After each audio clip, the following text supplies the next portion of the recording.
spécial, bienvenue. Réunion de Lomé sur la paix au Darfour, Soudan. Accidents de route, 283 décès au premier semestre 2023. Le désordre sur les routes principales cause. Année scolaire 2023, les résultats du baccalauréat deuxième partie mettent fin à 9 mois de dur labeur avec un résultat honorable de 79,43%. Penser à l'après-bac, c'est le plus important pour les admis. Pour ce sujet, nous aurons un invité spécial pour nous parler de l'après-bac et aussi de l'orientation, l'importance de l'orientation dans le cursus scolaire. Vous le découvrirez tout à l'heure. Le coup d'État au Niger, Mohamed déposé par la garde présidentielle, la CEDEAO, la Communauté économique des États de l'Afrique de l'Ouest, pas d'accord, entend rétablir l'ordre. Et puis enfin, si le temps le permet, 9e jeu de la francophonie à Kinshasa, en République démocratique du Congo. Foria Simbe a préparé au lancement. Voilà les chapitres à égrener pendant une soixantaine de minutes grâce à une équipe technique bien équipée aujourd'hui. Alexandre Kialim à la distribution des images et du son, donc à la réalisation et à la diffusion. Amouzou Vincent et son assistant Kélil, voilà, pour nous mettre sur vos petits écrans également. Au cadrage donc, nous, les invités d'abord, c'est dans l'ordre de leur arrivée. Mayaba Kwame, jeune frère, le fils de Kanyesi, dans la préfecture de la Bina. Il est le patron du journal Le Symposium. Bonjour. Oui, bonjour Eric, bonjour également à mon confrère Abbas et à tous les téléspectateurs de TV2. Je rappelle et je précise que c'est le petit-fils de notre ancien chef canton. Ah oui, c'est vrai, la précision est très importante. C'est un prince alors. Oui, c'est un prince, autant que moi. Donc, deux princes sur ce plateau. Ah oui, c'est quelque chose d'important. Donc, je disais à l'instant que c'est pour dire bonjour à tous les téléspectateurs de TV2 qui nous suivent à travers le monde parce que vous êtes en orbite. Et puis, belles conditions d'écoute à tous ceux qui donnent la joie à votre émission. Vous en avez besoin parce qu'aujourd'hui, ce que nous disons, les téléspectateurs qui nous suivent, je sais que c'est des efforts, ça et là, qui nous permettent à ce que cette émission puisse aller de l'avant. Très bien. Je salue tout le monde et bonnes conditions d'écoute. Abbas Issaka, c'est le patron du journal Le Mania Libéré. Oui. Merci d'avoir accepté notre invitation et bienvenue sur ce plateau. Comment va le Mania Libéré? On rend grâce à Dieu, au moins ce déroule par rapport à cette situation difficile que nous vivons, que la plupart des organes sont en train de vivre et on ne peut que s'en féliciter lorsque vous avez la possibilité d'informer la population par rapport à vos organes et par rapport à certaines difficultés que nous éprouvons sur le terrain. Aujourd'hui, si il y a un organe de presse qui arrive à apparaître, il faut le féliciter. Il faut le féliciter, c'est vrai. Donc nous félicitons tous les confrères qui sont en train de faire un bon travail, de faire de telle sorte qu'au moins on puisse avoir. Et notre souhait, c'est qu'on nous a annoncé un fonds d'aide à la presse. Le fonds n'arrive pas. On n'a même pas encore signé un décret d'application pour qu'on puisse rentrer dans l'ordre. Puisqu'on dans le cours de la presse, nous avons 3 ans. Le mémorandum est passé. On nous a obligés à passer en société de presse. Ce n'est plus organe de presse, mais société de presse. Mais société de presse. Avec tout ce qui va. Avec tout ce que, si on ne nous appuie pas, c'est que les gens veulent que la presse meurt. La presse meurt. Donc il ne faut pas faire mourir la presse parce que la presse aide la population.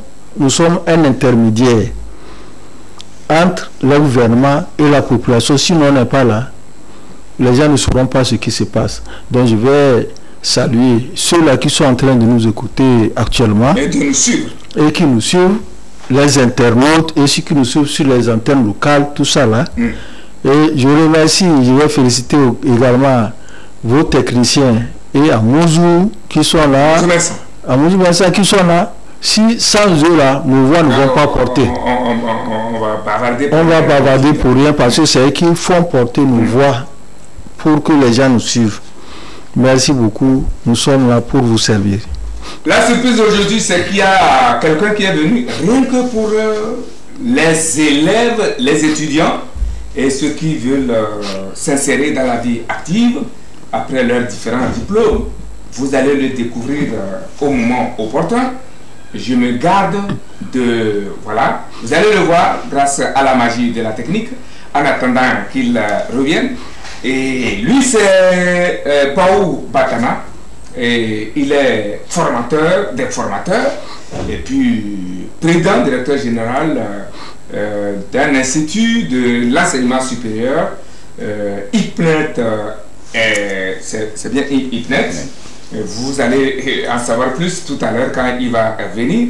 Il est venu spécialement après la proclamation des résultats des différents examens et surtout du bac pour donner des orientations et des informations utiles à ceux qui veulent s'aventurer dans le monde professionnel en matière d'orientation. Au moment venu, vous allez le découvrir et vous en parlera. Et pour lui, vous pourrez appeler au moment venu, bien sûr, je vous donnerai le numéro pour lui poser toutes les questions. Ça n'arrive pas tous les temps. Une fois que c'est là, profitez-en au maximum. Et vous pourrez l'appeler, nous appeler directement ou lui poser vos préoccupations par SMS au numéro que je vous donnerai. Mais pour le moment, nous allons entre nous, journalistes, bavardeurs, c'est comme ça qu'on nous appelle, les bavards, ceux qui voient quelque chose toujours là où on ne voit rien. Ils sont plus même les philosophes. Moi, je suis Eric Tanandé, le prince héritier de la préfecture de la Bina, Pabouda 1, village Kanis. Très bien. Amouzou Messa, c'est le cadreur à cheval sur 2 caméras. Il est aidé par Djeli Djela qui fait l'office de réalisation et le fidèle Alexandre Tcharim est toujours sur les manettes pour nous faire voir partout. Lomé, la capitale du Togo, a servi de cadre pendant 2 jours à une rencontre continentale pour trouver une solution qui oppose les sommités du Soudan. C'est ce que l'on apprend des journaux dont la solution peut-elle venir de Lomé. Alors, les journaux que nous réservons pour gagner le temps de vous présenter. Et, alors, notre question, la première, et elle va droit aux jeunes, mais la solution peut-elle venir de Lomé? La solution au problème du Soudan peut-elle venir de Lomé? Oh, c'est le souhait.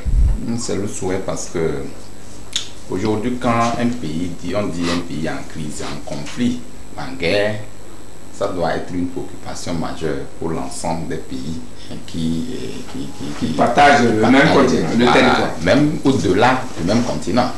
Parce que nul ne peut souhaiter la guerre ou l'instabilité ou tout ce que vous connaissez avec ses conséquences à un pays frère.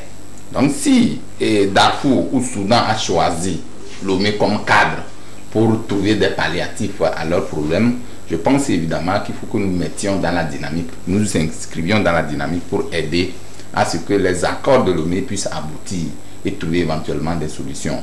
Et donc à cette rencontre, je crois que il y a eu des voix dissonantes qui sont sorties, disent que non, Lomé... Or, je tiens à préciser également que Lomé n'a pas été choisi comme médiateur dans cette crise-là. Oui. C'est seuls les responsables, les sommités darfouriens qui ont choisi Lomé comme cadre pour trouver des solutions évidentes à la situation qui prévaut actuellement dans ce pays. Donc, à ce niveau, je pense que Lomé peut aider à quelque chose. Si Lomé peut aider à quelque chose par ce dialogue-là, par cette rencontre, c'est d'accompagner les frères en conflit pour que, évidemment, cette solution ou des problèmes, les solutions aux problèmes posés soient véritablement trouvées. Et donc, je pense que c'est un souhait, comme je le disais tantôt. Nous souhaitons que cette rencontre-là puisse servir quand même de cadre pour que le problème, le conflit darfourien puisse quand même trouver place dans le Conseil des Nations. Il ne sert à rien aujourd'hui, vous savez, les deux camps rivaux qui sont actuellement en train de s'entretuer ont raison, parce que, trouvent raison véritablement, parce que c'est des intérêts gage de toute préoccupation dans tous les conflits qui s'opposent dans les États, quel que soit l'État dont il vient.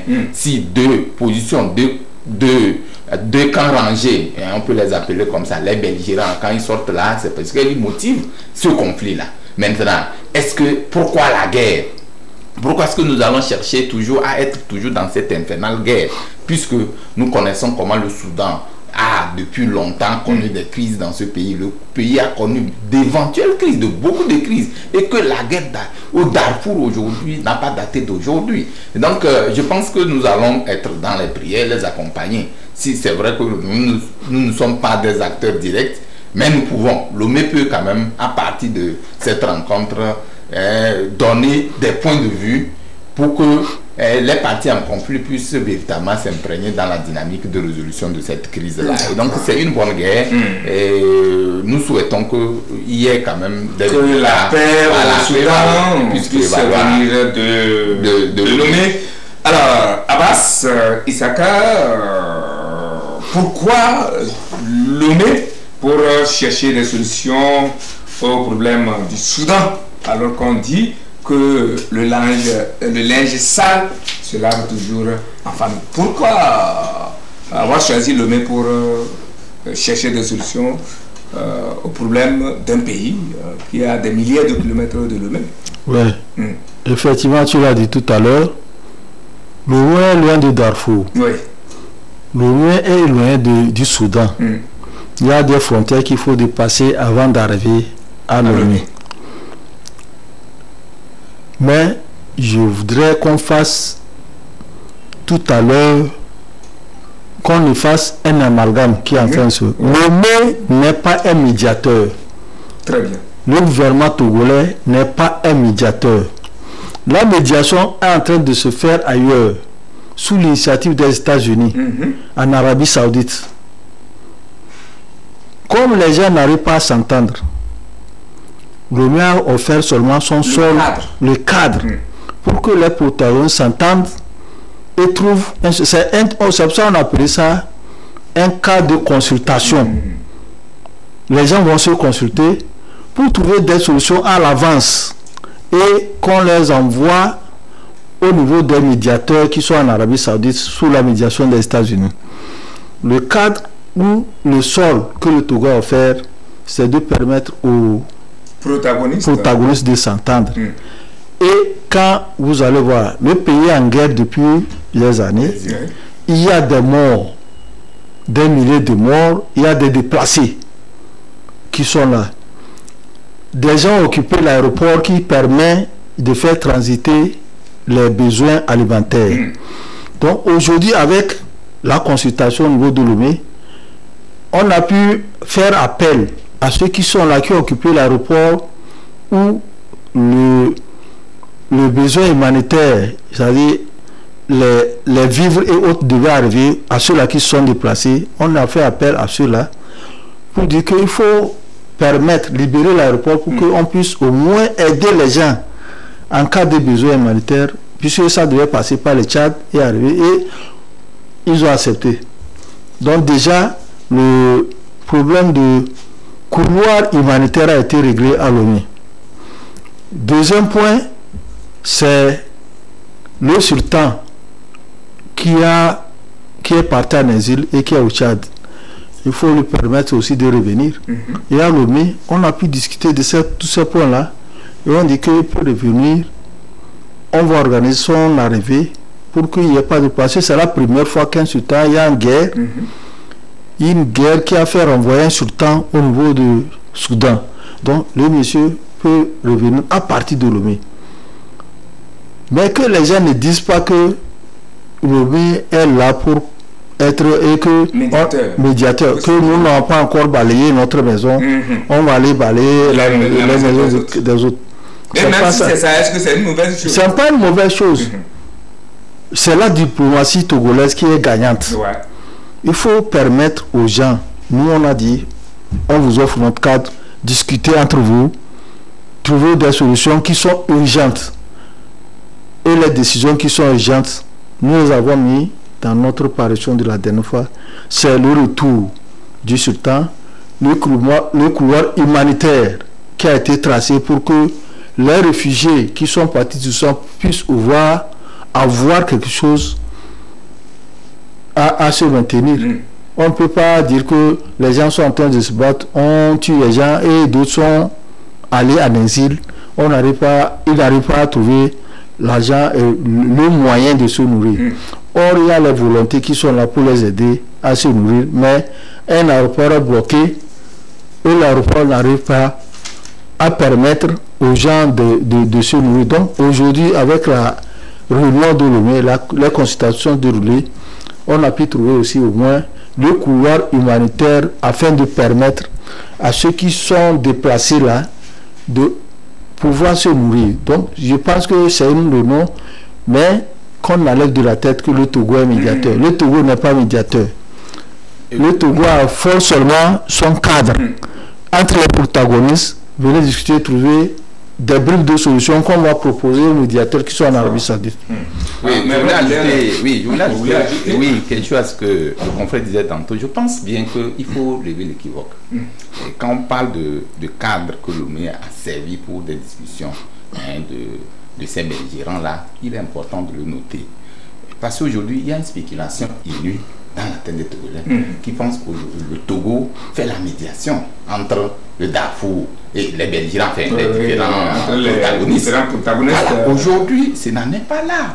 Et il faut reconnaître qu'ils ont choisi, comme nous l'avons dit ici, que Lomé permet de discuter éventuellement des problèmes qui sont inhérents aux Darfouriens. Donc, si ça se passe partout, hein. Avec le Togo également, nous avons trouvé des accords au niveau de Ouaga, où à l'époque, on parle de Ouaga, au Mali. Donc ça veut dire quoi? Cela voudrait dire que quand un pays est en conflit, où il y a une situation d'instabilité, on peut peut-être choisir un pays où on peut peut-être trouver des accords ou des solutions à ces problèmes-là. Mais maintenant, dire qu'il faut, aucun pays au monde ne peut peut-être vivre sans avoir ces bris de problèmes et tout. Mais quand ça arrive, nous nous mettons ensemble pour qu'ensemble nous puissions voir dans quelle mesure nous pouvons aider tel ou tel à sortir de cette situation. Parce que nous clamons tous les jours, il faut le développement, nous clamons tous les jours pour la démocratie, mais ces bases, c'est les fondamentaux qu'il faut d'abord, avant d'arriver à cela, il faut d'abord la stabilité politique. Il faut d'abord que les acteurs politiques s'entendent sur un minimum pour que le pays puisse avancer. Et je tiens aussi à le rappeler, le Togo n'est pas en guerre. Aujourd'hui, il faut le noter, le Togo n'est pas en guerre pour dire balayer sa maison d'abord. Ce qui se passe au Darfour actuellement, c'est des guerres, c'est des armes que certains ont pris contre les autres.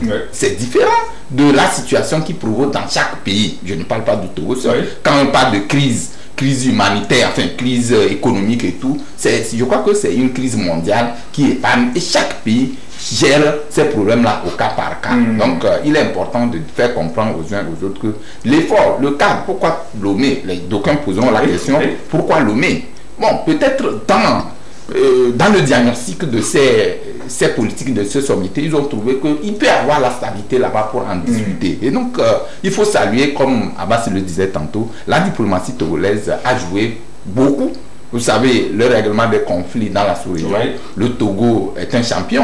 Et donc, on ne peut pas danser s'apprécier. Et si c'est certains qui choisissent que le Togo peut les aider, Lomé peut servir de cadre pour trouver la solution, ce n'est pas à nous Togolais qui allons remettre en cause cette opportunité-là pour que cela puisse dormir. Quand quelqu'un t'apprécie et dans ta maison, tu te dis pourquoi il m'apprécie, je crois qu'il y a un compte courant et nous voulons que nous Togolais, qu'on puisse nous donner confiance même pour espérer le devant qui sera. Nous espérons effectivement qu'à partir de Lomé, effectivement, que le Darfour puisse connaître la paix. Ce sera encore des points gagnés pour le Togo. Et c'est pour ça que je dis que tous ceux-là qui croient que le Togo n'a pas encore balayé sa maison avant d'aller. Je pense qu'il faut être patriote. Vraiment. Nous-mêmes, depuis les crises que nous avons subies, le Togo a sollicité beaucoup. On a dit Colmar 1, Colmar 2. Oui. Ouaga 1, Ouaga 2. Nous avons transporté nos problèmes vers les supérieurs pour qu'on les trouve. Ouaga 1, Ouaga 2. Et c'est Ouaga 2. On a trouvé les solutions dans notre crise. Les dernières crises que nous avons traversées, c'est 2017. On a sollicité avec l'arrivée comment vous l'appelez, PNP là, à Tchadam, on a sollicité les solutions, on a sollicité même les solutions et on allait en Guinée, on allait à Paris pour qu'on trouve nos propres solutions. Moi je ne vois pas la raison pour laquelle le Togo offre son sol, son territoire pour que les gens trouvent des solutions à leurs problèmes. C'est pas qu'on est en train de choses. Nous, on a dit, venez discuter et proposer des solutions. Et ils l'ont fait à partir du Togo. Ce qui veut dire que, à partir de ces propositions, ils vont les envoyer au niveau des instances qui sont en train de discuter en Afrique du Sud. En Arabie Saoudite plutôt. Pour qu'on trouve des solutions. Donc, je ne vois pas pourquoi les gens ont parlé que le Togo n'est pas en médiation. On a seulement offert notre sol, trouver des solutions à vos problèmes et vous envoyer à ceux-là qui sont en train de négocier. Donc il faut éviter le sens de dire que le Togo aussi a des problèmes. Dans tous les pays, il y a des problèmes. Mais on ne peut pas dire que la carte de ton voisin brûle parce que c'est loin. Il faut s'intégrer, il faut se taire là-dessus. Si ça t'arrive là, qui va te corriger? Nous aussi on a sollicité d'autres points. Donc il faudrait que les gens soient au moins, qu'on sache que même si tu sais faire le meilleur, c'est courir plus vite que toi. Il faut le reconnaître. Nous avons une diplomatie qui est agissante et on doit le reconnaître que la démocratie travaille au Togo, la diplomatie plutôt travaille au Togo et qu'on le reconnaisse. Heureusement que le ministre des Affaires étrangères, Robert Doucet, avait dans son message relevé cet équivoque-là et cette confusion que les gens se faisaient.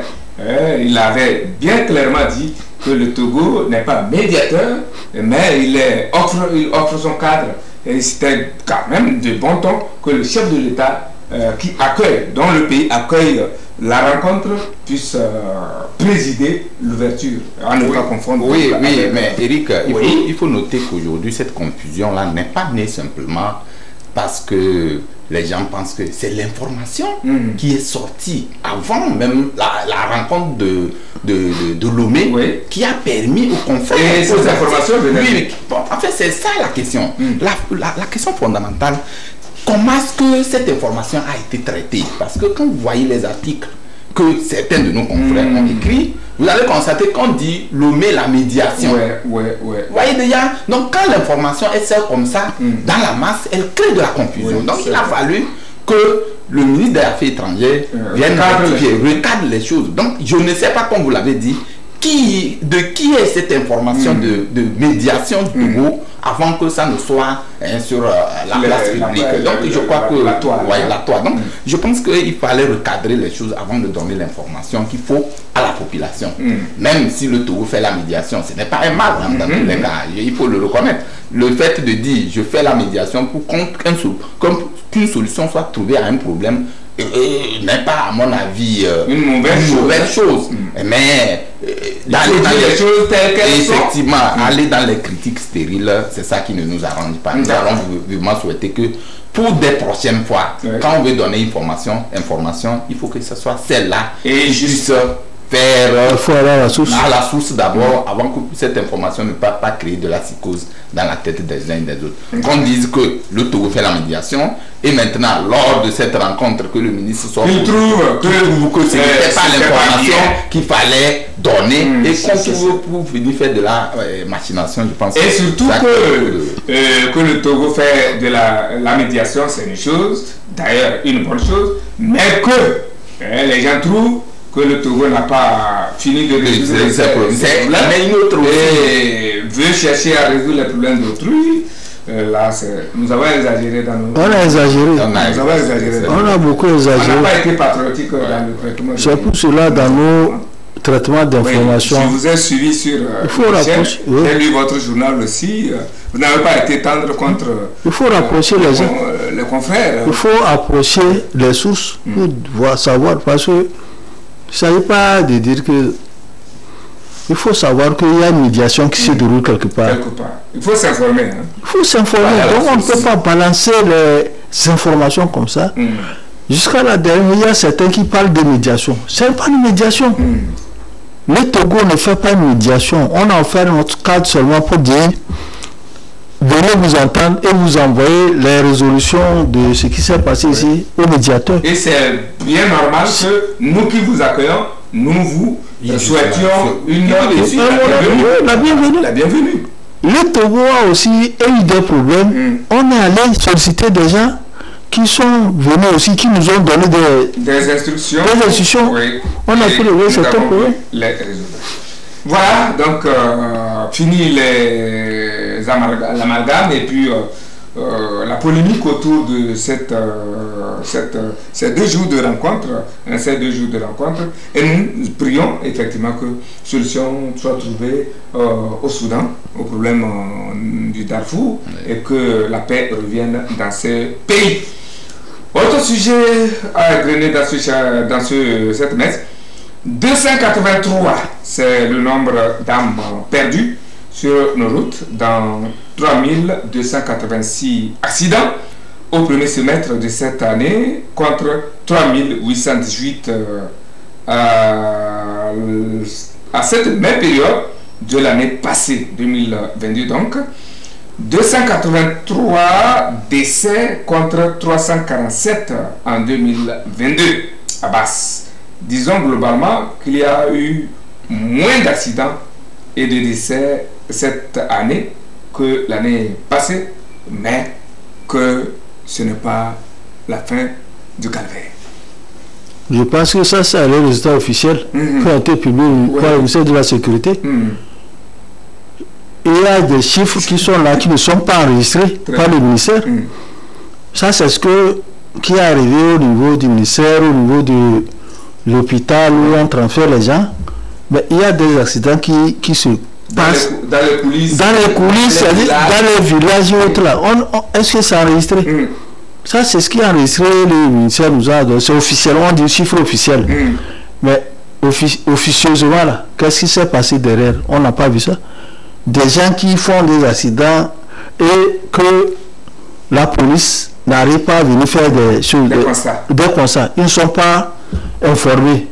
Parce que c'est ça là, c'est ça qui a été fait comme constat. Peut-être ça, c'est dans les grandes villes comme le Mé. Dans les grandes villes comme le Mé, et puis où il y a... Surtout dans le Grand Lomé. Et dans le Grand Lomé. Surtout dans le Grand Lomé. Et c'est les constats, même dans le Grand Lomé là, c'est pas tout qu'on nous a présenté. Il y a des choses qui se passent. Surtout, nous l'avons déploré avec notre dernière parution où des gens qui conduisent les tricycles.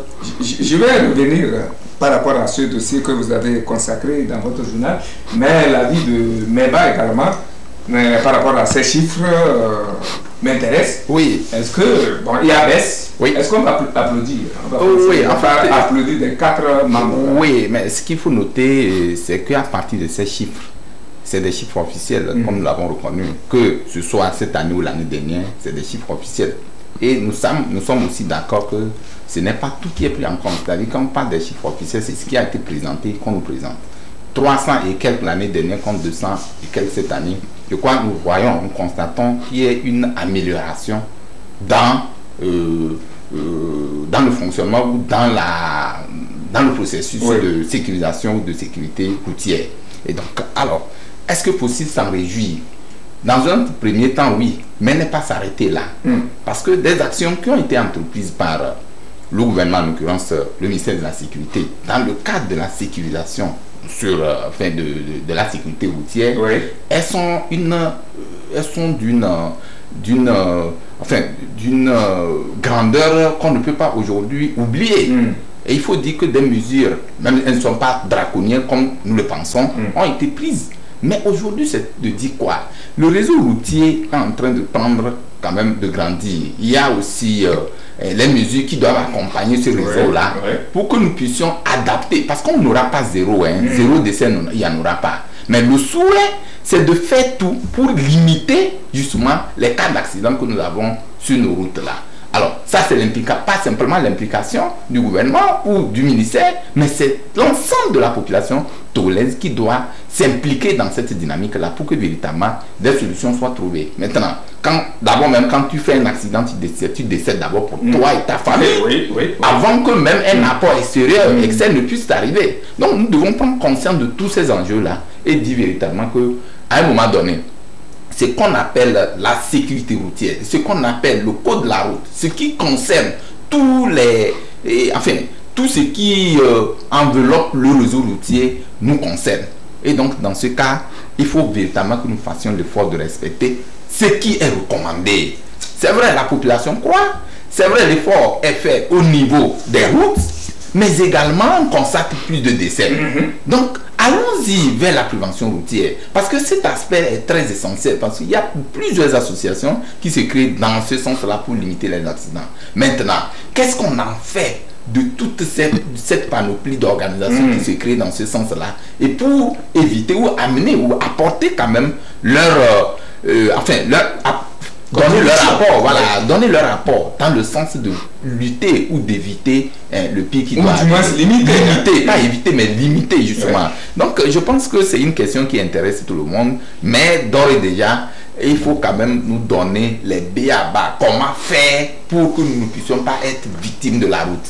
D'abord, cela relève de quoi? Le code de la route pour ce qui concerne tous ceux qui ont des engins, et ensuite ceux qui n'ont pas des engins, comment ils doivent s'y prendre pour que l'ensemble de maillons routiers là ne puissent pas quand même succomber. Donc je pense que c'est des chiffres, aujourd'hui il faut le dire, oui. Il y a une baisse. Comme ça est fait, il y a baisse, oui. Mais l'autre aspect de la chose, est-ce que nous allons nous rester sur cette baisse-là pour laisser... Même si c'est un seul cas, c'est déjà... C'est de tout. Donc ici, ce que nous ne devons pas voir, c'est de ne pas voir la baisse, mais c'est de continuer des efforts pour que l'année 2024, au lieu de 2000 et quelques chiffres, qu'on ait 100 chiffres et 100 morts. Pourquoi pas? Voilà. Pourquoi pas zéro mort? Cette dynamique-là doit nous animer pour que les efforts soient vus de part et d'autre. Ensemble, nous pouvons lutter contre ces accidents, ces cas d'accidents qui pullulent. Abbas, le désordre sur la route serait la principale cause de ces accidents, souvent mortels, au point où vous, dans votre journal que j'ai bien lu, votre journal a pointé du doigt les tricycles, ce qu'on appelle voiture derrière et moto devant. Que faire? C'est un véritable danger. Un véritable danger que nous assistons. Parce que on ne connaissait pas ces gens de tricycles avant. Et maintenant, c'est arrivé. Quand c'est arrivé, il faut pouvoir s'adapter. On ne s'est jamais adapté. Parce que ceux-là qui ont ces gens de moto qui circulent, je vais dire, il y a de cela 5 à 7 ans, on ne connaît pas ce qu'on appelle tricycle. Au Togo ou à Lomé, particulièrement.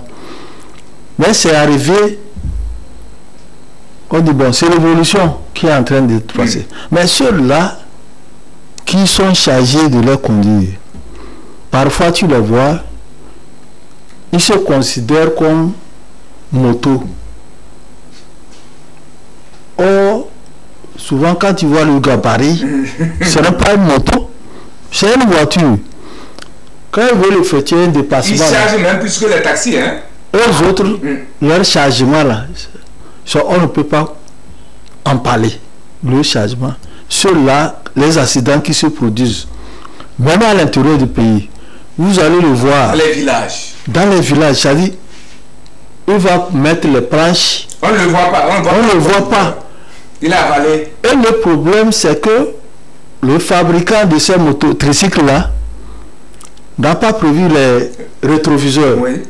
Pour que je vois ce qui se passe derrière. Il y a de deux, on n'a pas prévu même les feux arrière.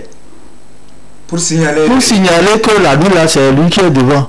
Alors que eux autres se considèrent comme moto voiture. Une voiture à la fois. À la fois. Mais voilà que quelqu'un qui a transporté. La dernière fois, c'était devant moi, là, je roulais devant le monsieur là. Il avait transporté les porcs. Cochon. Je te dis que heureusement que j'ai fait, c'est tombé, les porcs sont tombés, ils ne sont pas bien attachés. Je dis si c'est quelqu'un qui était en train de faire une vitesse, il allait ramasser les porcs là et puis il fait d'accident. Quand tu les vois en circulation, la manière dont ils se comportent, franchement, les messieurs ne respectent rien.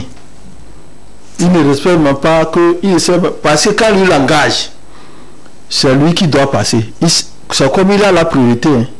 Il engage, même s'il sort d'un coin où il doit s'arrêter pour que le véhicule passe, lui, il fonce. Quand vous parlez, je regarde un peu l'échangeur. L'échangeur, le niveau de passage de Aboué. Ce qui se passe là-bas. Ce qui se passe là-bas. Et puis, quand vous prenez ces tricycles-là, c'est de deux sortes. Ouais. Il y a les tricycles qui sont chargés de prendre les marchandises. Rien que les marchandises. Mais ces tricycles, c'est eux que tu vas voir dans les banlieues de Lomé. Tu les vois samedi, dimanche comme ça là. Ils prennent des gens pour aller à des funérailles, bien à des manifestations, c'est plein. Les samedis, dimanche, tu les vois, les jeunes qui veulent aller jouer là. Ils les prennent et puis ils sont en train de danser dedans, dans la boîte. Alors qu'il n'y a pas de garde-fou. Hein. Il n'y a pas de garde-fou. Et parfois, on s'assoit sur les marchandises. On s'assoit sur la marchandise, là on va au marché de, comment ça s'appelle, Mopé. Tu les vois, on passe les marchandises des engrais à Mopé, les gens sont sur leurs marchandises. Et ils s'en vont. Et devant tout ça là, c'est qu'il y a les forces de sécurité qui contrôlent. Ils passent, mais c'est les taxis qu'on contrôle. On ne contrôle pas pourquoi ceux-là ont chargé. Ce charge qui est sur les motos taxis là, on ne voit pas ça. Donc cette histoire-là, il faudrait qu'au niveau du ministère de la Sécurité, on revoie. Les gens n'ont même pas de permis de conduire. Permis à qu'on a demandé là. Entre-temps. Est-ce que c'est appliqué? C'est pour ça que je rappelle et j'interpelle le ministère de la Sécurité pour dire, par rapport à ce qui se passe avec les tricycles, on exige le permis aux conducteurs de voitures. Ces messieurs-là qui font des surcharges et qui roulent à tombeau ouvert sur nos routes, pourquoi on les laisse passer? Nous avons dit que la récréation est terminée. Le ministère a dit qu'il a pris des mesures pour que les gens aient le permis de conduire par rapport à ces tricycles. C'est depuis depuis février 2023 qu'on avait mis ça en place. Est-ce que c'est exigé? Après, il faudrait que la récréation se termine et qu'on puisse nous dire s'il y a chose là, tu conduis comme une voiture. Même si tu n'as pas permis A là, tu ne peux pas conduire cette voiture là.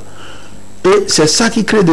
Quand vous allez voir le bilan que le ministre a fait adresser là, la grande partie des accidents, c'est les tricycles. La grande partie. Pourquoi on ne peut pas mettre en application tout ça là? Deuxième chose, ceux-là qu'on appelle transport de personnes, ceux qui restent souvent sous le contournement au niveau d'Agoué là-bas, vous allez voir que oui, ils prennent 3 personnes derrière d'eux, souvent c'est des surcharges. Mais c'est que la construction qu'on lui a faite, c'est un tapoule, une bâche qui est faite. Si vous vous mettez à filer avec ça, c'est que le vent vous emporte et ça cause des accidents. Il y a tous ces problèmes-là qu'il faut savoir gérer et régler. Effectivement, ces genres de transport-là, ça facilite les choses aux populations parce que c'est moins cher et ça vous amène, et c'est rapide, et ça vous amène jusqu'à chez vous. Mais si on n'organise pas ce secteur, il faut qu'on le regarde, sinon c'est la débandade, la dérive totale et des accidents comme on est en train de le voir vont être beaucoup plus importants. Parce que moi, la dernière fois, j'étais à Tikoumi. Je passais, j'ai vu des enfants de moins de 15 ans qui sont sur cette cycle-là, qui traversent même au niveau de Fissek à Tikoumi. Ils allaient pour jouer quelque part, ça. J'ai dit, mais ça c'est quoi? Et celui qui conduit même n'a même pas 15 ans. J'ai dit, ça c'est quoi ça? Et les agents de force de sécurité vont voir ça et vont le laisser passer.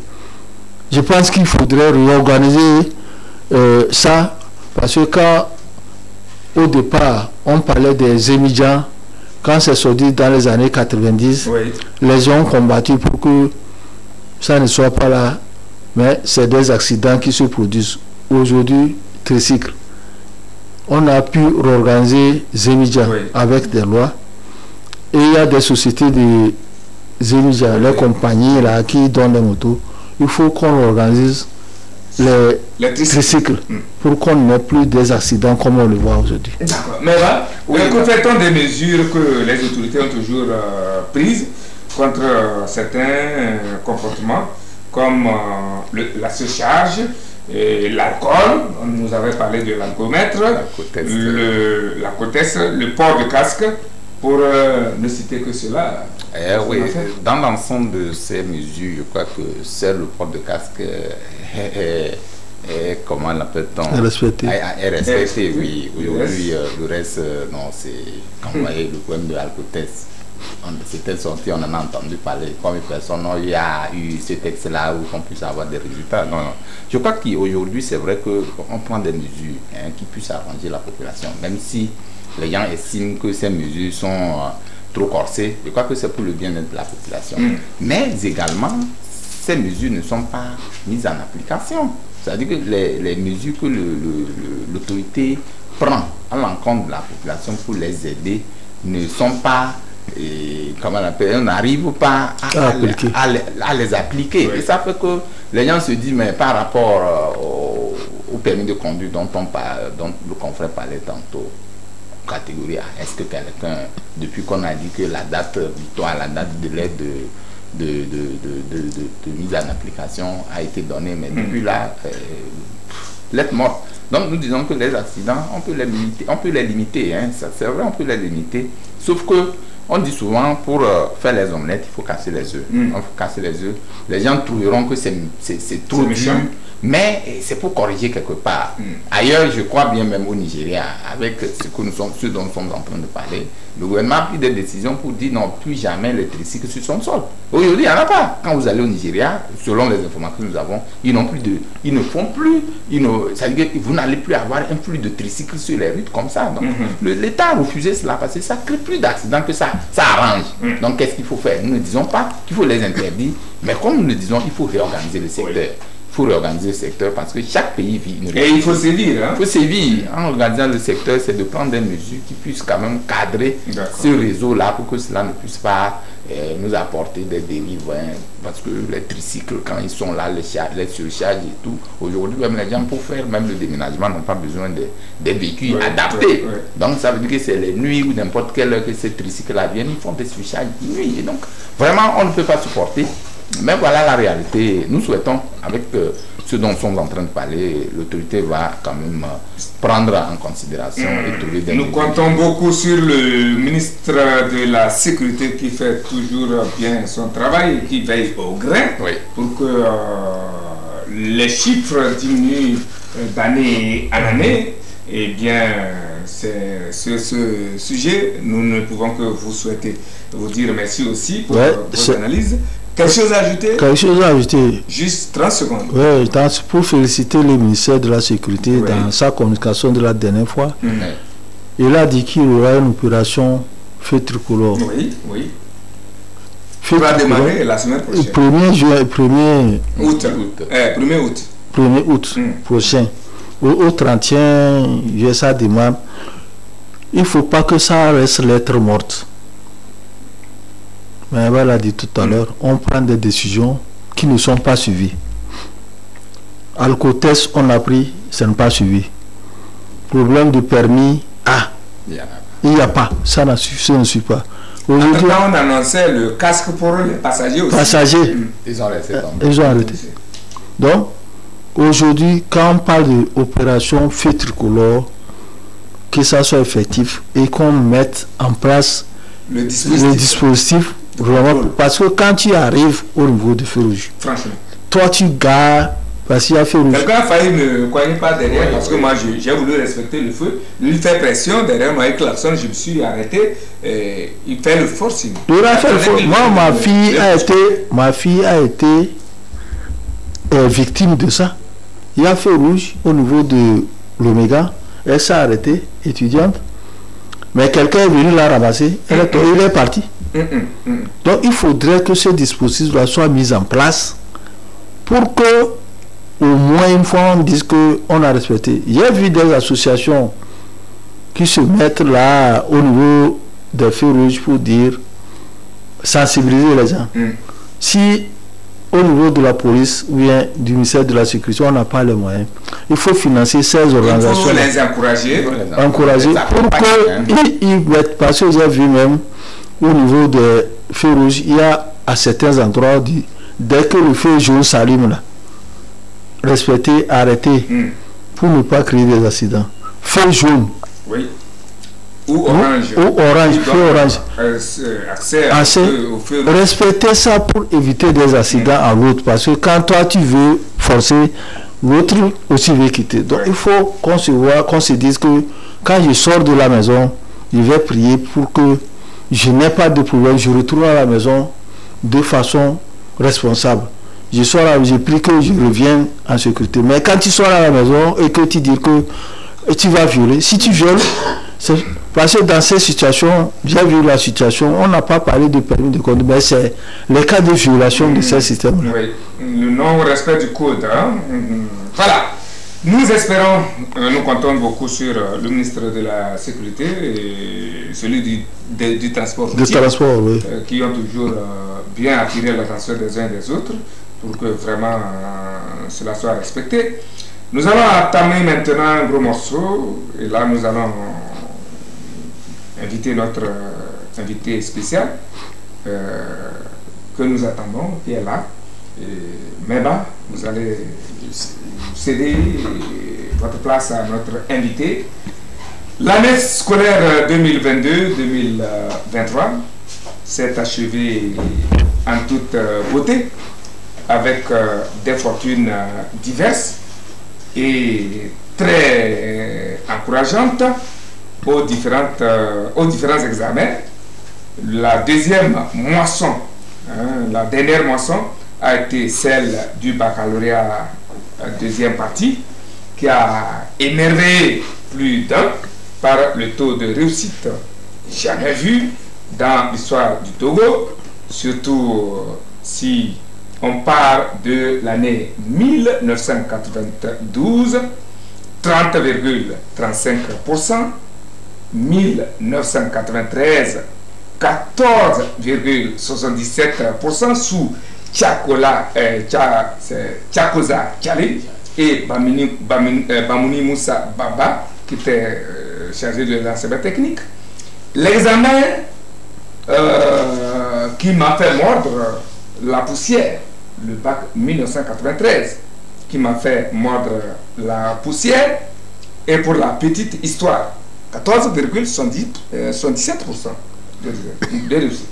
Et pour la petite histoire, retenez que sur 66 candidats que nous fûmes à l'époque, en série A4, au lycée de Sautebois, il n'y a eu que 3 admis, dont 2 d'emblée Komou Désiré, actuel directeur par intérim de Radio Kara. Et puis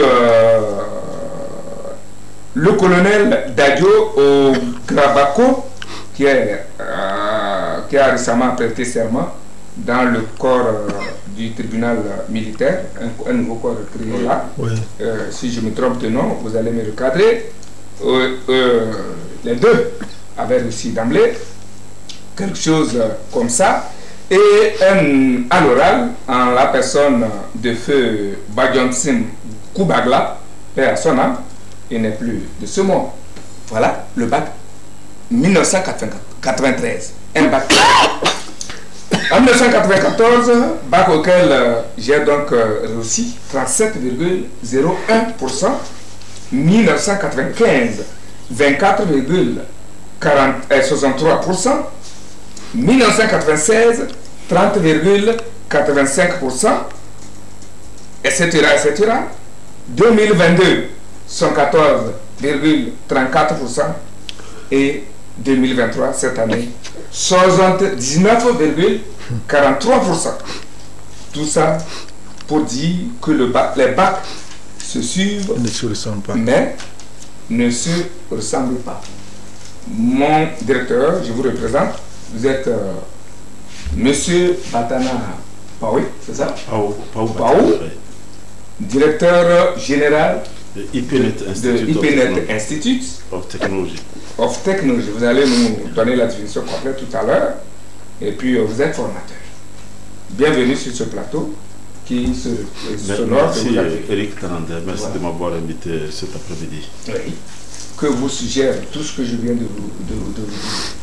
Oui, alors je voudrais dire que je voudrais d'abord présenter mes félicitations aux bacheliers et leur dire de ne pas désespérer. Aujourd'hui, beaucoup de jeunes disent qu'il n'y a plus de travail.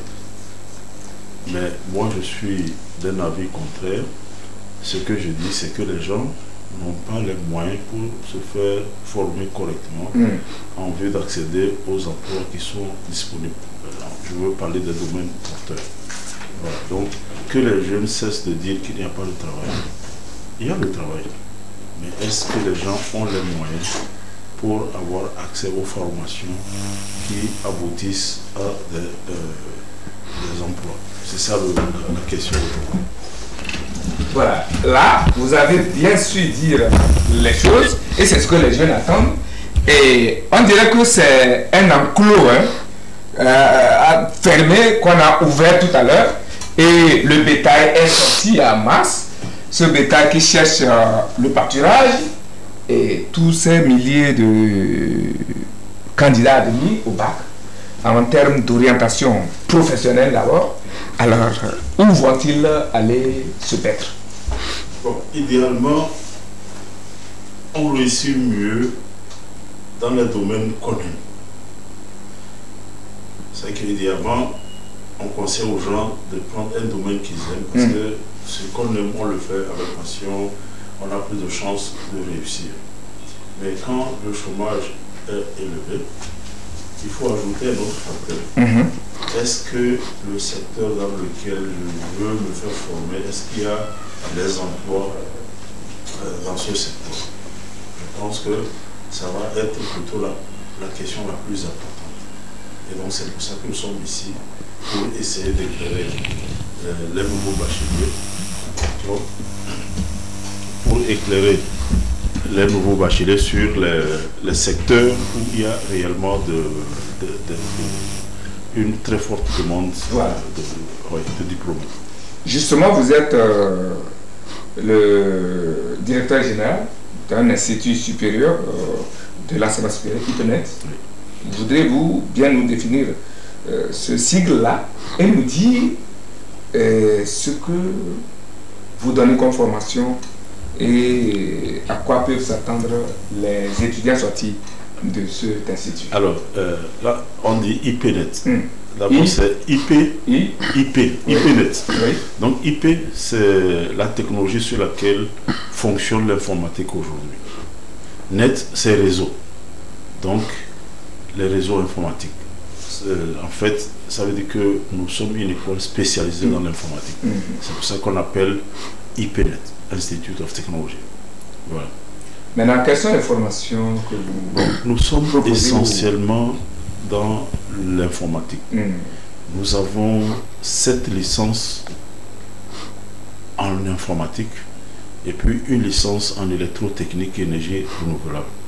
Mais nous avons également au total 36 programmes de formation. Donc en dehors des licences et des masters, nous avons 4 masters, on a 8 licences, et puis les autres programmes sont des programmes modulaires qui vont de quelques semaines de formation jusqu'à 15 mois de formation. Donc il y a des formations de 3 mois, 6 mois, 9 mois, 12 mois et 15 mois. Voilà en gros notre offre de formation. Et tout ça, c'est dans le domaine de l'informatique. Ça va de... Alors, donc, pour commencer, je voudrais dire que les licences en informatique, on peut les classer grosso modo en 2 catégories. Il y a les licences en réseau, système et cybersécurité. Il y en a 2. Oui. Et puis, il y a les licences en développement d'applications et ingénierie de logiciels. Là, il y en a 5. Ce que je voudrais recommander aux bacheliers, c'est vrai qu'aujourd'hui, dans le monde, il manque 3,5 millions de spécialistes en cybersécurité. Mais je voudrais inviter les jeunes à s'inscrire plutôt massivement dans les filières de développement d'applications.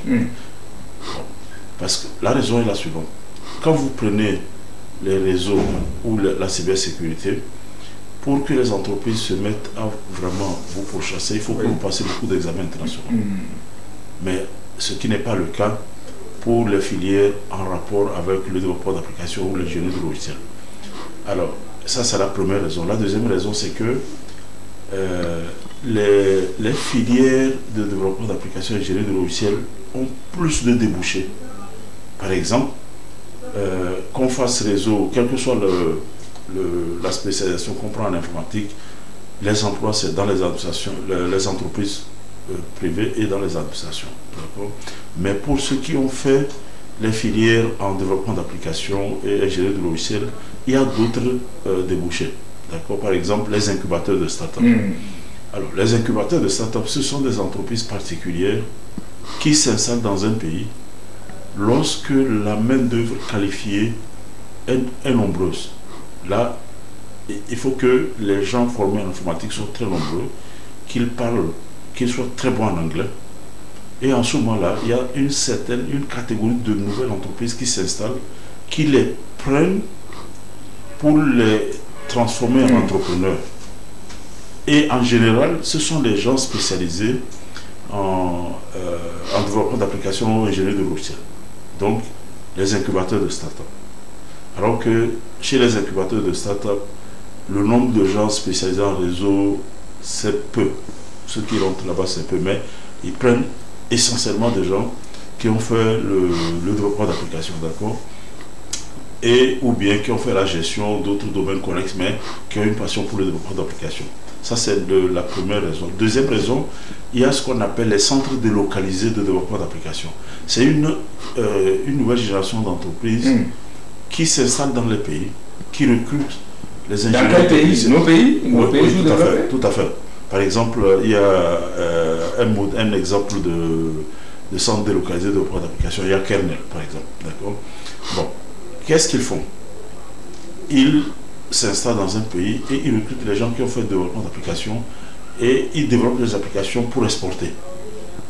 Ça, c'est donc une deuxième catégorie d'entreprises où les gens qui ont fait le développement d'applications via l'ingénierie de logiciels rentrent plus facilement. Ces entreprises-là recrutent essentiellement des gens qui font le développement d'applications ou l'ingénierie de logiciels. D'accord. Bon, à part les incubateurs de start-up, bien sûr. Et puis, donc, quand on a fait une des filières en développement d'applications et ingénierie de logiciels, on peut entreprendre plus facilement qu'en réseau. Et puis surtout, vous pouvez entreprendre dans les filières de développement d'applications et ingénierie de logiciels sans un financement pour commencer. Par exemple, si vous gagnez un marché pour développer un logiciel, a priori, vous n'avez pas besoin d'une banque pour vous financer, pour acheter quelque chose. Ce qu'il y a dans votre tête, c'est que vous pondez, puis on vous paye l'argent. Donc, tout ça là fait que les filières qui sont les plus... Enfin, je conseille, parce que j'ai aux jeunes bacheliers, d'aller plutôt massivement vers les filières de développement d'applications ingénierie de recherche. Chez nous, par exemple, il y en a 5. D'accord. Bon, alors, la première, il y a celles qui forment des gens, des développeurs d'applications spécialisés en marketing et communication. On appelle la filière web design, licence web design, infographie multimédia. Dans cette licence, ils apprennent le marketing communication, ils apprennent l'infographie, ils apprennent le montage et l'animation vidéo, le développement d'applications, comment construire et administrer les sites web et puis le digital marketing. C'est la filière où la main-d'œuvre est la plus demandée dans la région. Les jeunes, vous écoutez, hein, les jeunes bacheliers, vous écoutez. Deuxièmement, il y a la filière qu'on appelle informatique et gestion. Ça, ce sont des comptables gestionnaires de nouvelle génération. C'est la nouvelle génération de comptables gestionnaires que les entreprises demandent aujourd'hui. Pourquoi? Parce que quand vous prenez l'ancienne génération de comptables gestionnaires, ils ont des plateformes logicielles qui gèrent. Vous savez que la comptabilité, les finances et la comptabilité sont gérées à partir des plateformes logicielles. Et les gens sont assis sur leur bureau, ils sont assis sur leur ordinateur, ils interagissent avec ces plateformes-là. Mais aujourd'hui, qu'est-ce qui se passe? C'est que ces mêmes plateformes interagissent avec les paiements qui arrivent par téléphone, par carte bancaire et par tout un ensemble de mécanismes financiers. Et donc, les entreprises ont besoin que les comptables gestionnaires maîtrisent l'informatique et les applications, et même devenir des développeurs d'applications. Donc ça, c'est informatique et gestion. Maintenant, il y a une autre filière qu'on appelle licence développement web et mobile. Là, c'est vraiment, ils sont orientés pour développer les applications pour les entreprises. Même si ils ne sont pas spécialisés ni en marketing communication, ni en comptabilité gestion. D'accord, ça c'est la troisième. Ensuite, il y a ce qu'on appelle le génie logiciel. Alors, le génie logiciel, ce sont des développeurs d'applications, d'accord, mais dans leur programme, il y a d'autres technologies qui sont en dehors de développer les applications pour la gestion d'entreprise. Par exemple, ils peuvent apprendre des technologies pour écrire les codes dans les équipements informatiques, des choses comme ça, qui n'ont rien à voir avec la gestion. Donc, ça dépend de sur quel type de technologie on vous concentre, d'accord. Et enfin, la cinquième branche en ingénierie de logiciel s'appelle licence intégrée mathématiques et informatique. Là, il faut avoir un bac C ou un bac D ou E, d'accord, et être vraiment donc très fort en maths. Et là, c'est une licence en informatique, mais avec du génie logiciel là-dedans. Et là, qui est-ce qu'on forme là-bas? C'est des gens qui peuvent aller faire un master en intelligence artificielle, en sciences de données, en statistique, en économie, en génie logiciel également.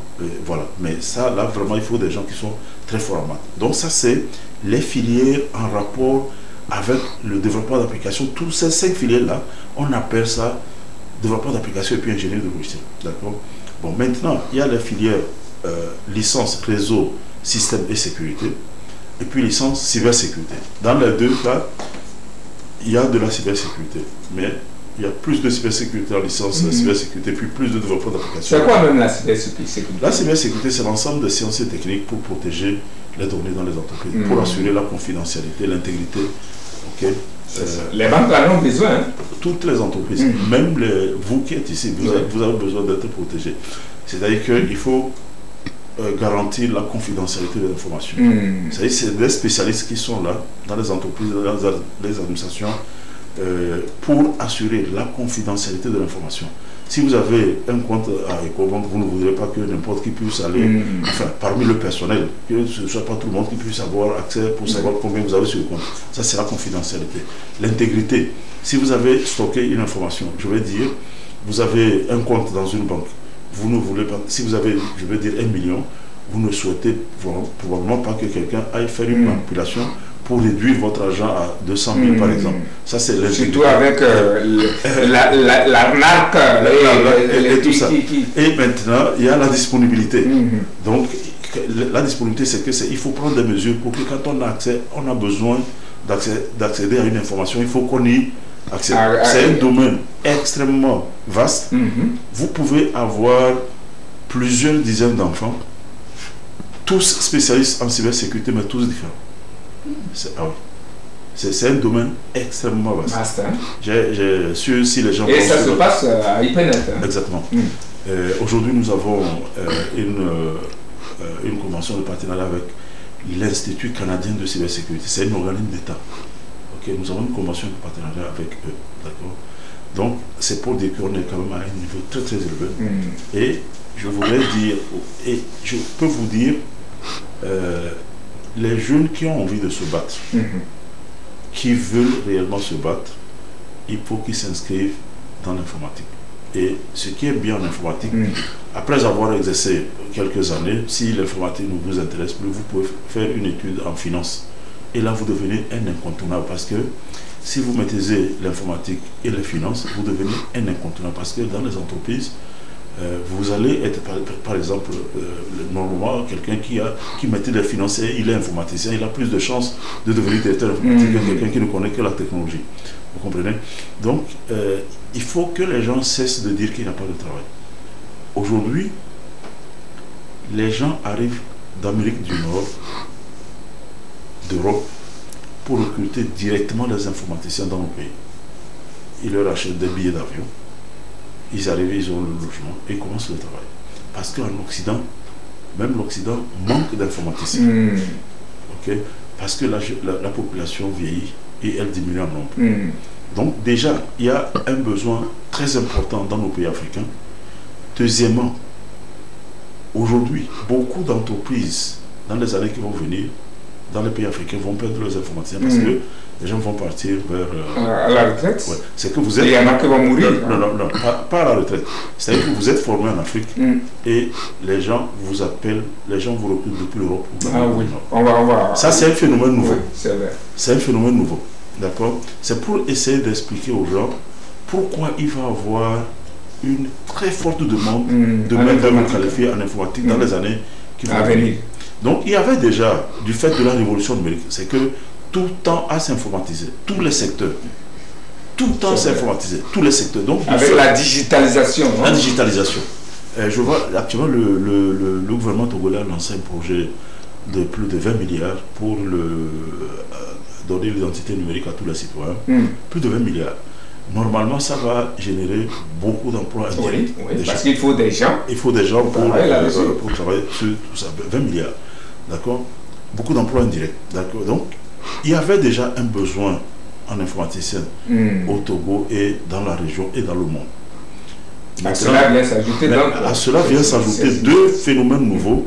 C'est-à-dire que depuis cette année, ça a commencé à partir de cette année, les entreprises restent, donc depuis l'Europe ou l'Amérique du Nord, recrutent directement des informaticiens qui sont déjà en train de travailler ici et qui partent. Donc on va perdre beaucoup d'informaticiens dans les années qui vont venir. Ah bon. Et puis même des médecins également. D'accord? Donc, et puis, le troisième, il y a un nouveau phénomène qui est né en Afrique qui va engendrer des dizaines de milliers d'emplois en informatique. C'est ce qu'on appelle les hubs d'innovation. Les hubs d'innovation, je vais vous donner quelques exemples. À Dakar, il y a ce qu'on appelle le PTN, Parc des technologies du numérique. C'est un projet qui a coûté 45 milliards sur 25 hectares. En Côte d'Ivoire, il y a un projet qu'on appelle VITIL. C'est Village des technologies du numérique de Grand Bassin. C'est sur 242 hectares. Au Bénin, ils ont lancé le projet qu'on appelle CMS City. C'est sur 350 hectares. Au Rwanda, il y a ce qu'on appelle Kigali Innovation City. C'est sur 62 hectares. Bon, alors ça, je ne parle même pas des 4 pays leaders en Afrique, qui sont le Kenya, le Nigeria, l'Afrique du Sud et l'Égypte. Là, le phénomène est encore multiplié par plusieurs dizaines. Bon, alors, pas dizaines. Oui. Et au Togo, quand on prend la feuille de route gouvernementale Togo, feuille de route gouvernementale Togo 2025, dans l'axe 3, il est prévu la création d'un hub d'innovation. Un hub d'innovation, c'est quoi? C'est comme une zone, c'est comme le plateforme industrielle d'Adéticopé. Mais cette zone va être réservée uniquement pour le développement des technologies du numérique. Et dans ces zones-là, qu'est-ce qui va s'installer? C'est que ces zones-là vont attirer les universités de classe mondiale. Ça va attirer toutes les entreprises informatiques les incubateurs de start-up, les usines en rapport avec la fabrication de matériel en informatique. Et du Sénégal jusqu'à au Rwanda, il est prévu dans ces zones-là la création de 50 000 à 100 000 emplois. Quand on prend le cas de Kigali Innovation City au Rwanda, sur 62 hectares, il va être créé jusqu'à 50 000 emplois. Et dans ces zones-là, il va être formé 2600 ingénieurs par an pendant 30 ans. Donc c'est l'Afrique qui est en train de décoller. Donc je rappelle aux gens. Alors donc c'est quoi le hub d'innovation? Un hub d'innovation, c'est un endroit où on veut qu'ils soient ensemble. Les entreprises informatiques, les universités de classe mondiale dans le domaine du numérique, n'est-ce pas?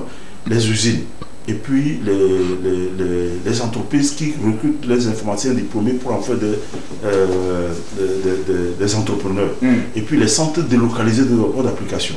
Et tout ça dans un même endroit, parce qu'on veut qu'il y ait proximité, la proximité qui va créer la familiarité, qui engendre la collaboration pour déboucher sur l'innovation et la créativité. Donc, voyez donc pourquoi il va y avoir beaucoup d'emplois en informatique. Si je dois résumer, premièrement, il y a déjà, du fait de la révolution numérique, il y a déjà un grand besoin en main-d'œuvre en informatique.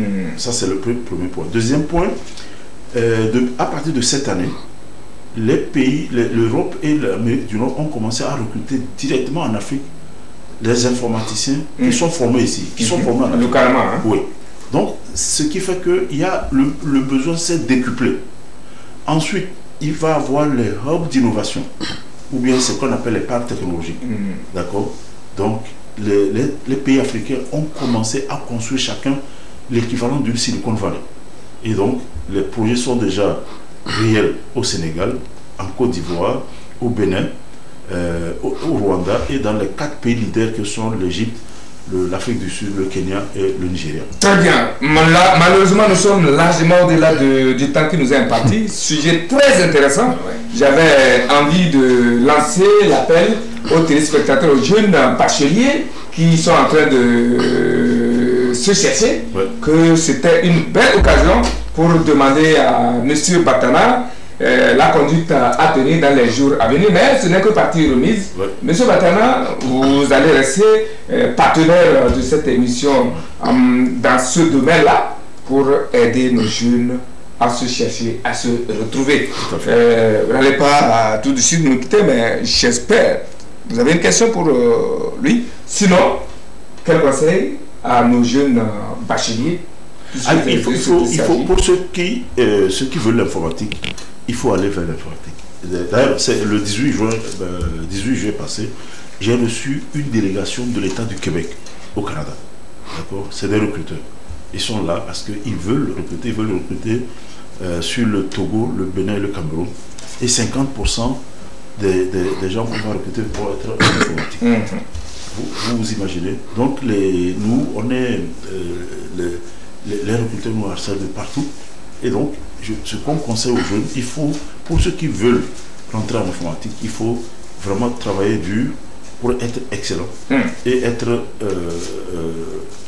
très rapidement sur la piste des chasseurs de tête. D'accord. Voilà. Sinon, le travail, il y en a. C'est plusieurs centaines, même plusieurs millions.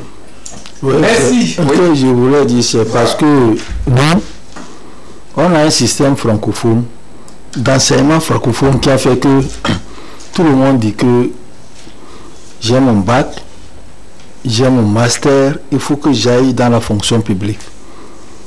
Alors que l'État ne peut pas recruter tout le monde. Oh, tout à fait. Alors chez nous, nous avons un système totalement différent, un système d'enseignement totalement différent du système francophone. Ah oui, l'enseignement est basé sur quoi? Les travaux pratiques et les projets étudiants. Résultat, nous avons en 2022, nous avons eu la palme internationale de l'université la plus innovante du Togo. Et en 2022 également, nous avons eu le prix africain du mérite et de l'excellence à Kigali au Rwanda. Ok? Et actuellement, nous avons passé des concours à cause de notre excellence. Nous avons pu obtenir des bailleurs de fonds qui vont nous aider à aider les étudiants de parents très démunis. Mais ça ne va pas concerner les licences et les masters, ça va concerner les programmes de quelques semaines jusqu'à 15 mois. Les programmes intermédiaires. Oui. Et 60% des personnes qu'on va aider vont être des filles. Donc, à partir du début septembre, la première semaine de septembre, on va lancer l'appel à candidature pour les gens qui voudraient. Mais pour les licences et les masters, ça ne concerne pas, les bourses ne concernent pas. Là, c'est vraiment des réductions très importantes jusqu'à même des gens, par exemple, si quelqu'un est orphelin de père et de mère, il sait se servir. Alors, les candidats, c'est qu'il faut savoir se servir de l'ordinateur et être motivé.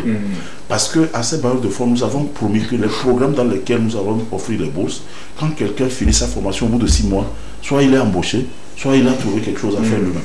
Et donc, nous avons tout intérêt à sélectionner des gens totalement motivés qui savent se servir de l'ordinateur pour pouvoir prouver aux bailleurs de fonds que ce que nous disons se livrer. C'est ça. Vous voyez, et pour que dans le futur, qu'on puisse nous renouveler qu'on puisse vous faire confiance. Parce que maintenant, on a donné l'effectif des bacheliers.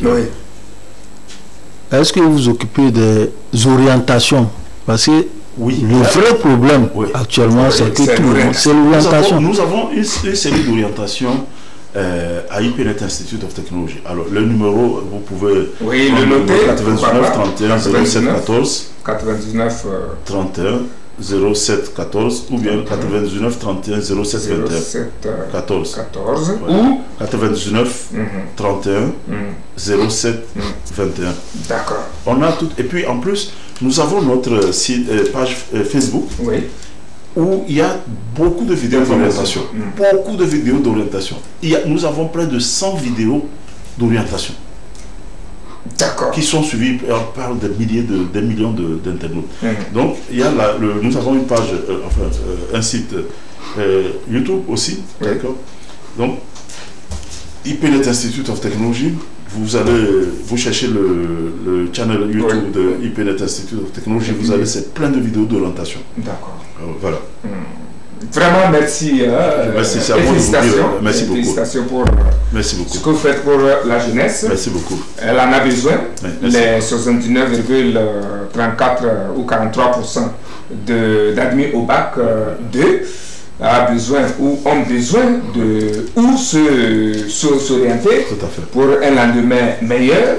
Aujourd'hui, l'État-providence n'étant pas de mise, on est à l'heure de l'auto-emploi et de quoi encore? Du numérique. Il faut saisir l'occasion et je crois que votre passage sur ce plateau au lendemain de la proclamation des résultats du baccalauréat, deuxième partie. Donc, bienvenue. Et les téléspectateurs, surtout les jeunes bacheliers qui nous ont suivis, devraient en tirer vraiment profit. Les informations se poursuivent sur ces numéros qu'on vient de donner.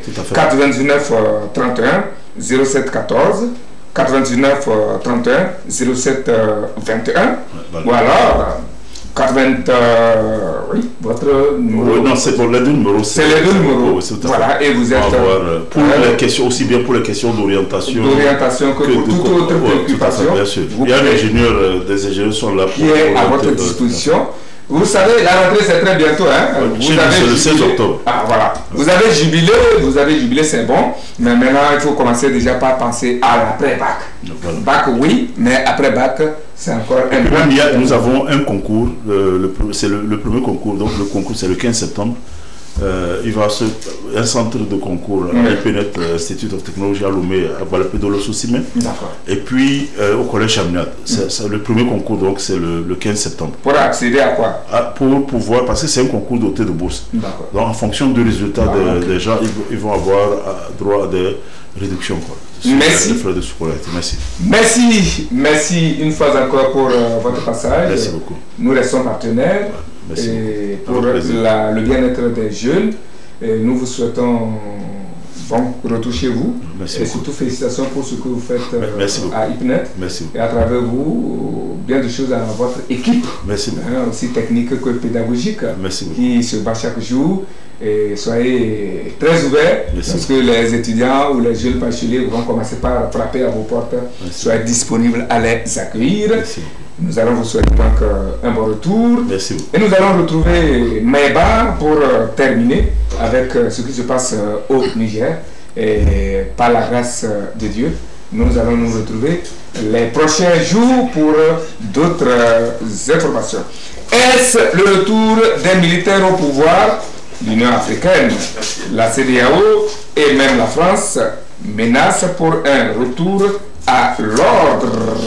Mesdames et messieurs, tout ça pour vous faire comprendre que rien ne va plus au Niger, où le président Bazoum, Mohamed Bazoum, a été déposé par une junte militaire, la garde présidentielle du Niger, qui a débarqué le mercredi et a déposé tranquillement Mohamed Bazoum dans sa maison, dans sa résidence privée. Abdourahman, c'est un musulman qui tient désormais les rênes de la République du Niger.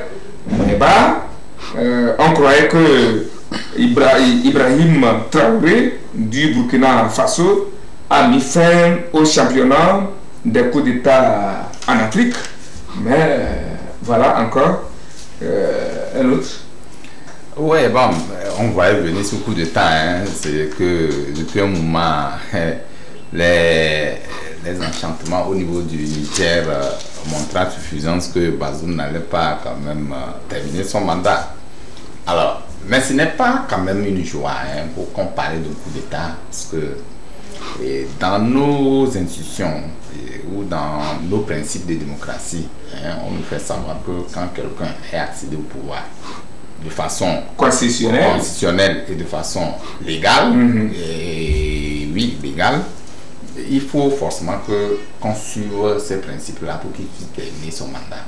Maintenant, si en cours de mandat, les gens arrivent peut-être à constater que le président est en déphasage avec beaucoup d'aspirations du peuple, le peuple se soulève, et raison fondamentale pour laquelle aujourd'hui, si au niveau du Niger, bien avant ce coup d'État, nous avons vu combien de fois le peuple s'est soulevé contre Bazoum par rapport à certaines de ses positions vis-à-vis de la France. Et donc aujourd'hui, même la motivation, ce coup d'État motivé par la junte aujourd'hui, ou les putschistes aujourd'hui, la garde présidentielle. Oui, la garde présidentielle explique. Mais les raisons sont ailleurs. Ce n'est pas peut-être forcément pour parler de mal-gouvernance. Voilà, mais les raisons aujourd'hui, les gens disent clairement les acquaintances de Bazoum avec la France qui ont fait quitter ou qui tapaient les nerfs de tous les Nigériens. Au-delà des Nigériens, vous savez, les rapports n'étaient pas les rapports de bon office avec le Niger, le Mali. Raison fondamentale, quand vous avez vu le président de le général qui était rendu au Mali dès son arrivée, on a tenté de le limoger. Donc les accords n'étaient pas au beau fixe. Et donc depuis que le Mali a rompu avec la force française, cette base est allée s'installer où? Au Niger. Et donc depuis lors, les déclarations de Bazoum même montraient à suffisance qu'aujourd'hui il ne considérait pas trop son armée au détriment des djihadistes ou des terroristes, en faisant des déclarations comme quoi il considère ou il constate que les djihadistes sont plus équipés ou plus forts que l'armée régulière. C'est des propos qui ne peuvent qu'on ne pouvait pas tenir le président dans un contexte comme celui-là. Parce que, souvenez-vous, quand vous êtes le premier chef, enfin le premier responsable du pays, et vous constatez que vous êtes faible devant les gens qui arrivent, donc ça vous montre à suffisance qu'il n'y a pas une volonté d'accompagner les peuples maliens, puisque les gens meurent tous les jours au front. Et vous venez, vous dites, vous donnez quitus à ces djihadistes-là. Mais qu'est-ce que vous faites pour que ces terroristes-là ne soient pas plus forts que l'armée régulière? Donc, tout ça là montrait que Bazoum, bien qu'on nous parle d'un président qui a été élu démocratiquement n'a pas pu terminer son mandat. Parce que l'un des problèmes aujourd'hui, il faut considérer, les Africains ne sont plus dans le carcan de dire il y a démocratie, même que tu sois élu démocratiquement. Et quand tu viens et que tu ne réponds pas, aux aspirations du peuple, les gens demanderont, oui voilà, les gens demanderont, vaille ton départ. Oui, mais il faut attendre quand même les urnes. Non, on ne peut pas. Vous savez, quand on parle d'un coup d'État, moi je ne fais pas l'apologie d'un coup d'État. Oui. Personne ne peut quand même demander qu'on déchoit un président qui a un coup de mandat. Donc ici, ce qui se passe, c'est des situations, on appelle ça des cas de force majeure. Et d'urgence.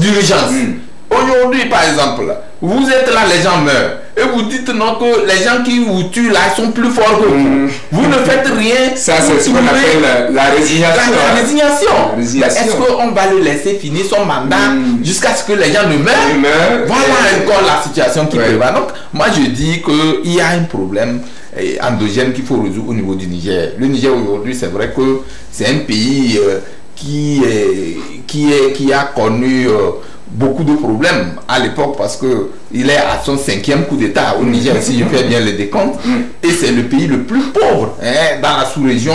Le Niger est le pays le plus pauvre. Donc tout vient s'ajouter dans la gouvernance de Bazoum. Vous voyez même que son élection a été controversée, puisque ce n'est pas la première tentative. Il y avait même, avant ce coup d'État, il y avait une première tentative pour le déchoir. Et bon, les machinations. Donc, voilà un peu toute cette panoplie de mobiles qui militent en faveur de ce coup d'État.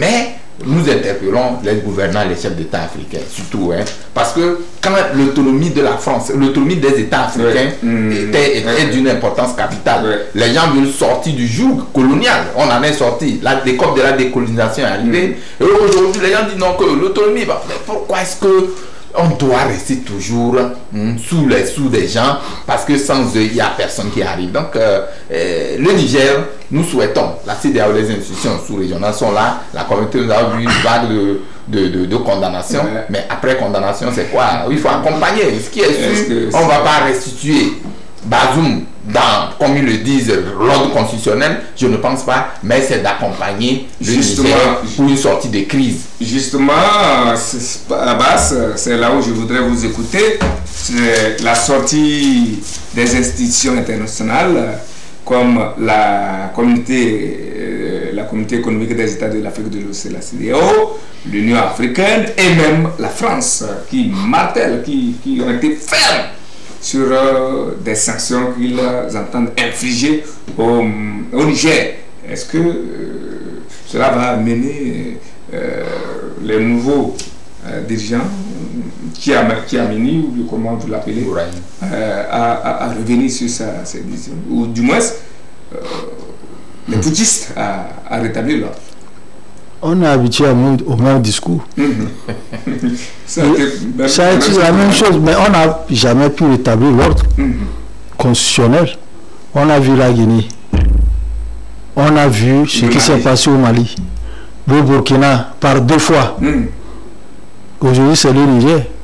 Et c'est toujours le même discours que ces institutions internationales nous tiennent. Retour à l'ordre constitutionnel. Aujourd'hui, on dit qu'il doit y avoir, je ne sais pas si ça doit être terminé. Aujourd'hui, à Abuja, pour faire intervenir l'ordre militaire pour que vous savez, nous sommes dans des pays où nous sommes. Et puis le problème, c'est ce qui se passe. Pourquoi c'est en Afrique de l'Ouest francophone que ça se passe? Pourquoi? Au Nigeria, il y a des terroristes qui attaquaient. Jusqu'à ce jour où on parle. Le président nigérien, c'est qu'il est confronté à des djihadistes, à des groupes islamiques qui tuent. Boko Haram. On n'a jamais organisé un coup d'État là-bas pour dire que faites ceci, faites cela. Mais pourquoi c'est dans notre sous-région ouest africaine, CEDEAO, francophone, que ça se passe? Au Ghana, ça ne s'est jamais passé. C'est vrai. À part le coup d'État de Rawlings qui est venu redresser le pays et il a remis le pouvoir. En Afrique de l'Ouest, c'est dans le pays francophone. Et quand on prend la position, c'est que c'est en Afrique de l'Ouest. Quand ça a commencé dans les années 90, jusqu'à ce jour, on a vu comment ça s'est passé. Les gens sont cachés sur le fait que la démocratie est menacée. Les militaires qui arrivent prendre le pouvoir disent que je vais redresser la démocratie et organiser les élections. Amadou Toumani Touré est arrivé, il a redressé, on a fait élection, il y a quelqu'un qui a été élu, c'est pour poursuivre la élection. Après, Toumani Touré est revenu par élection dans les parts des urnes. Le Mali l'a accusé qu'il n'a pas pu tenir devant les djihadistes qui avançaient au Mali. Au Burkina Faso, on a fait la même chose, on a renvoyé l'autre là, Blaise Compaoré, qui a problème de démocratie, qui veut faire troisième mandat. Guinée, c'était la même chose. Ils ont fait élection et puis l'autre là qu'on a renvoyé par un coup d'État, il n'a pas encore fini son mandat, qu'il a été élu. On dit qu'il n'a pas su tenir la sécurité dans le nord. Comment vous l'appelez? Notre beau. Doumbouya? Non, pas Doumbouya, notre beau, Kaboré. Aujourd'hui, avant, on mettait en avant le problème de démocratie, que le chef de l'État qui est là, il ne veut pas faire appliquer la démocratie. Aujourd'hui, tout le monde, tous ceux qui font quitte d'État, Guinée, Burkina Faso, Mali, choses là, c'est un problème sécuritaire comme en avant. Or, ceux-là qui viennent là, c'est des militaires. Qui va maintenir l'intégrité du territoire? C'est les militaires, c'est l'armée. S'il y a les moyens, vous qui êtes sur le terrain, allez sur le terrain pour combattre les djihadistes ou bien les terroristes qui sont en train d'attaquer le territoire. N'attendez pas d'être au pouvoir avant de le faire. Maintenant, ils viennent au pouvoir. Ils prennent le pouvoir. C'est eux qui prennent le pouvoir pour dire qu'ils veulent assurer l'intégrité du territoire, défendre le territoire. Ils viennent dans des bureaux climatisés. Ils abandonnent le terrain acquis. Il y a ça aussi. Vous allez abandonner le terrain. Vous êtes là, c'est vous qui êtes là, les officiers supérieurs pour défendre le territoire. Vous venez prendre les bureaux climatisés. J'ai vu hier, j'ai écouté la formation du nouveau gouvernement du Niger. C'est constitué des officiers, des choses. Ils vont rester dans les bureaux climatisés. Qui sera sur le terrain pour défendre? Hier, j'ai causé avec quelqu'un. Il me dit que l'armée la plus puissante et celle qui a des moyens, c'est l'armée nigérienne. C'est l'armée nigérienne qui a des moyens. Pourquoi ne pas défendre? Parce qu'il y a un problème qui fait que ces gens-là sont dit, nous allons être au pouvoir. Les richesses du Mali et du Niger. Bien sûr. Les ressources naturelles. Ils ont regardé dans la marmite. Ouais. On dit les ressources naturelles. Le Niger est pauvre. Mais les ressources naturelles sont là. Qui en profite? C'est ces mêmes messieurs-là qui sont venus parce qu'ils voient que ce qui se passe là, il y a l'argent, il y a à bouffer là-bas. Chacun n'a qu'à venir se constituer son patrimoine avant de repartir. Aujourd'hui, ce qui se passe là, le coup d'État même qu'on a fait là, le gars de Bazoum, il a été allé en 2021, prêter serment. Il n'a même pas fait encore 3 ans. Si vous avez quelque chose à lui reprocher, on dit que sécurisation du pays, les gens meurent, tout ça là au pays. Quoi. La base française arrive là-bas. Le seul problème qu'on lui reproche, tout d'abord à son élection, on dit qu'il n'est pas nigérien, qu'il est étranger, pourquoi on va l'élire comme président? La Cour constitutionnelle dit non, il est nigérien, parce que si quelqu'un ne répond pas aux critères, on ne le prend pas. Il est nigérien, on l'a élu. Laissez-le terminer. Si vous lui reprochez quelque chose, 5 ans, à la fin de les urnes sont là, vous le sanctionnez. Vous partez. Mais tout se passe comme si aujourd'hui, en Afrique de l'Ouest francophone, on veut régler tout par les armes et que le pouvoir se trouve au bout des bottes et des canons. Et que nous arrivons, nous les militaires là, on va remettre. Or, quand vous allez voir là, les militaires qui arrivent au pouvoir, avec ce qui se passe, est-ce qu'au Mali on a pu régler le problème de sécurité? Non. Au Burkina Faso, non plus. Par 2 fois. le problème d'insécurité est toujours là. Il ne faut pas faire du populisme et les gens vous suivent. Et ce qui se passe actuellement, quand je vois les gens supporter, ils disent qu'ils sont contents des coups d'État parce qu'on n'aime pas telle personne. Je pense que l'Africain doit revoir sa mentalité. On doit changer de mentalité et trouver autre chose à faire que de dire qu'on ramène les militaires. Parce que quand le militaire revient, les libertés sont complètement anéanties. Il n'y a plus de liberté. Donc il faudrait qu'on repense notre chose pour dire que on n'est plus pour les coups d'État. Les militaires ne doivent pas venir au pouvoir pour dire que nous sommes là pour être des choses. Malheureusement, notre temps, nous avons dépassé largement notre temps. Mais même si je sais que Meba a quelque chose. Oui, j'ai quelque chose parce que bon, le temps est contre nous, sinon je ne suis pas d'accord avec l'analyse de c'est ça. Oui, en fait, c'est ça, bon. C'est en fait ça qui. À plusieurs, on est intelligent. Oui, non. Et quand tout le monde est du même avis, le problème, je dis. Oui, bon, je le disais tantôt que personne ne fait l'apologie de coup d'État. Maintenant, quand vous voyez déjà ce courant de pensée des militaires qui font les coups d'État, contrairement à ce qu'ils disent, ils viennent pour s'asseoir sur les richesses du pays, je m'inscris en faux. Prenez l'exemple, par exemple, du jeune capitaine Traoré actuellement. Le travail unique qu'il est en train de faire au Burkina est apprécié de partout. Même ses détracteurs sont en train de reconnaître le travail qu'il faisait parce que c'est un monsieur qui est sur le terrain. Lui-même il rentre. Quand même, il faut reconnaître l'effort que ces jointes-là sont en train de faire parce qu'ils sont en train de découdre avec... En fait, le vrai problème, c'est la France.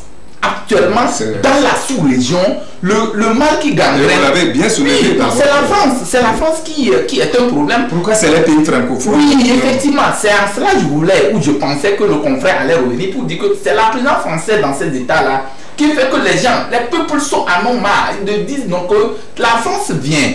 Au lieu d'apporter des solutions aux problèmes que vivent ces États-là, on vient en compensation, on vient pour piller les ressources pour partir. Et les chefs d'État qui viennent et qui soutiennent cette politique française-là ne pourraient pas vivre en accord avec le peuple. C'est pourquoi il y a des vagues de contestation. Les gens sont pour dire que ceci, malgré même on bride les principes de démocratie, parce qu'aujourd'hui, si les élections de Rouel résolvent le problème au Niger, il n'y aura pas un coup d'État. Parce que je me dis que celui qui est venu, on pense qu'il a été élu démocratiquement, mais à un moment donné, on trouve qu'il est en acquaintance avec une puissance qui était gêne pour le peuple. Et donc ça veut dire qu'à un moment donné, les gens disent, mais les forces armées, en fait, les soldats s'appuient justement sur ces revendications pour des choix ou pour prendre le pouvoir et pour redresser. Mais malheureusement, donc il faut changer de stratagème. À un moment donné, changeons de paradigme. Comprenons, trouvons la formule juste, ou bien soignons la pierre au lieu de casser le thermomètre. À un moment donné, l'histoire de la roue là, ça tourne, ça attrapera tout le monde. Nous sommes d'accord que c'est votre pensée, soigner la fièvre au lieu de changer de thermomètre. Non, au lieu de casser le thermomètre. Oui. Donc c'est très important. Moi je suis d'accord avec ce qu'il a dit que c'est la France, l'État a dépassé le problème. Il faut suivre le fil des événements. Et puis, si tu suis les informations, les télévisions, au niveau du Burkina Faso, là, j'ai suivi ça tout à l'heure, bien fait, quand tu suis le débat, ils vont te dire, parce qu'on ne sait pas, lui il fait, Ibrahim Traoré veut faire. Très bien. Mais ceux qui sont à côté de nous, même lui là, ça dit c'est une transparence. On va apparence que ça se fait. S'arrêter là. Malheureusement, sinon on a beaucoup de choses à dire parce que là, on sait que c'est la France qui est derrière, mais le problème c'est que c'est nous à nous-mêmes de nous organiser. La réaction de la France, ça n'est pas très bien compris.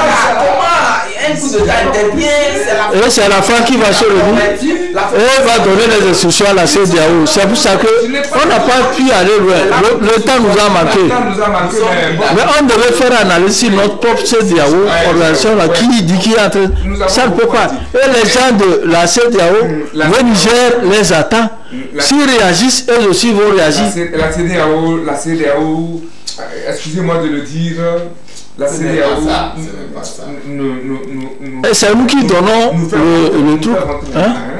Bien, mais la question qu'on pouvait se poser, mais je n'allais pas répondre, est-ce le retour des militaires au pouvoir? L'Union africaine, la CEDEAO, même la France connaît. Nous savons, Burkina Faso, c'est les militaires putsch. Mali, militaire putsch, Niger, militaire putsch, ou encore, et encore, et encore. Oui, tout le monde a des Congolais. Les militaires ne veulent pas partir. Donc, il n'y aura pas d'organisation des élections. Voilà. Merci à vous pour votre présence sur ce plateau. Ça a été vraiment... Le temps était insuffisant, même si on allait... vous a sauvé. Mais bon, nous attendons vos écrits. Je sais que vous allez relayer tout ça là dans vos écrits. Et merci pour votre disponibilité. Nous allons le faire.